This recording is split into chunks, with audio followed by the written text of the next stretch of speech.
गरम बा।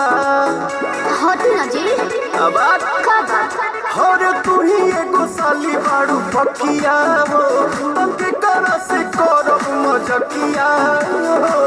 ओ फुट दिया जाने बोदे जीजा जी बोदे जीजा जी। अरे ने आवा ना गोदी में लेके जाने खो दे जीजा जी, गोदी में लेके जाने खो दे जीजा जी, गोदी में लेके जाने खो दे